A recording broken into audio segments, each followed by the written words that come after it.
Well, this axe, a bit of a story behind it. It's been a very long time ago. Some of the details a little sketchy to me.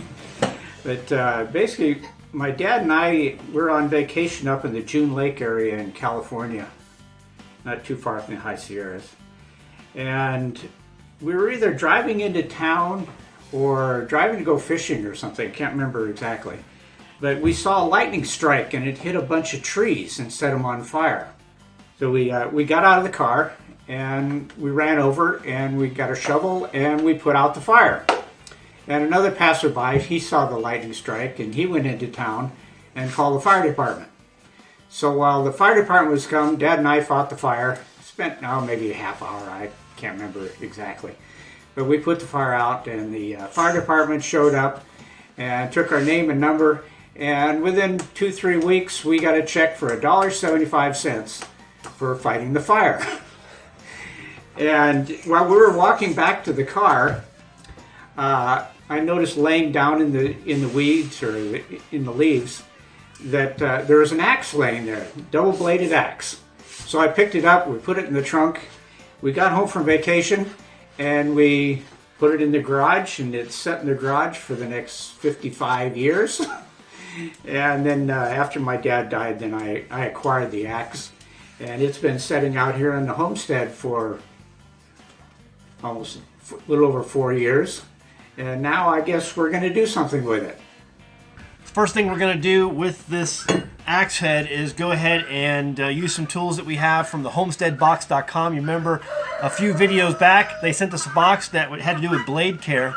And so we're going to use those tools and some others to go ahead and get this down to the metal, get all the rust off of it, and go ahead and begin the process of the restoration. Now, some of you may know that really the go-to guy on YouTube for restoration of axe blades or whatever, anything that has to do with stuff like this, is Wranglerstar.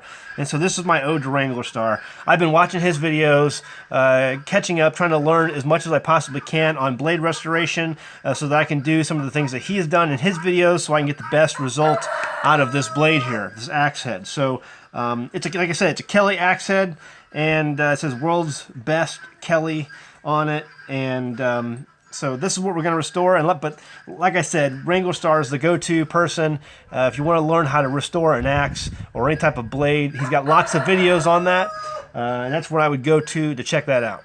So we're going to start off with a 120 grit sandpaper and just kind of get some of that rust off of that blade.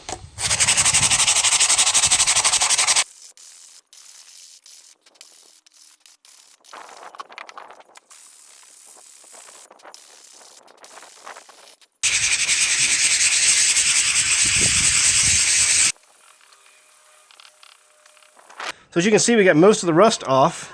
It's mostly gone, but there's a lot of pitting in the metal. And so we're working on that, and I'm using this grinding compound along with some sandpaper to work that in and just get rid of some of those pits. And it seems to be working pretty well. That grinding compound is pretty awesome stuff.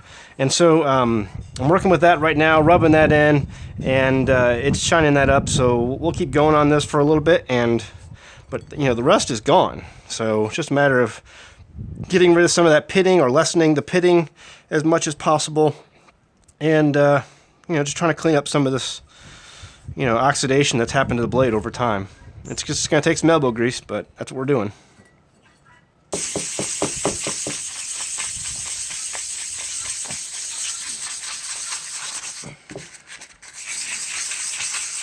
Well, after a few hours of scrubbing this with sandpaper and some grinding compound and filing away a bunch of the burrs that were on it in a number of places, most of the rust is all gone. Now, you can tell that there's some pretty good pitting inside this axe head. I mean, it's, like Tim said, it's sat, for who knows how long in the forest before he found it, and then after that, it sat in a garage for about 50 years or so. So we got some work to do on this, but I think we're off to a good start, and so we'll continue working on it, and I'll keep doing videos on it, and as I work here in the next few days to get this thing back up to working condition. I think you could put a handle on that now and sharpen it. I think you could put it in working order right now, but I want it to look really nice. I've seen a lot of the videos. There's like a ton of videos out there, guys, of how to really restore an axe handle. or an axe head. And so I'm going to go ahead and do it and do it to where I can get a mirror finish out of that if I can. I don't know how. I mean, I don't know how. I'm gonna have to really work on getting that pitting out. But there's some pretty good pits inside there. But I'll work on it, and I'll keep you up to date on what's going on. And you know, I'm using the tools mostly from the homesteadbox.com that they sent out for their blade care package. And so, I mean, they did send out some pretty good tools. And when I sharpen it, I'll use the puck to do that with, and some of the other things that they've sent. So I'll keep you up to date on that. So big thumbs up on the homesteadbox.com. Thanks for sending that out, and we'll continue to keep you up to date on this vintage axe head and how we restore it and put it back in working order.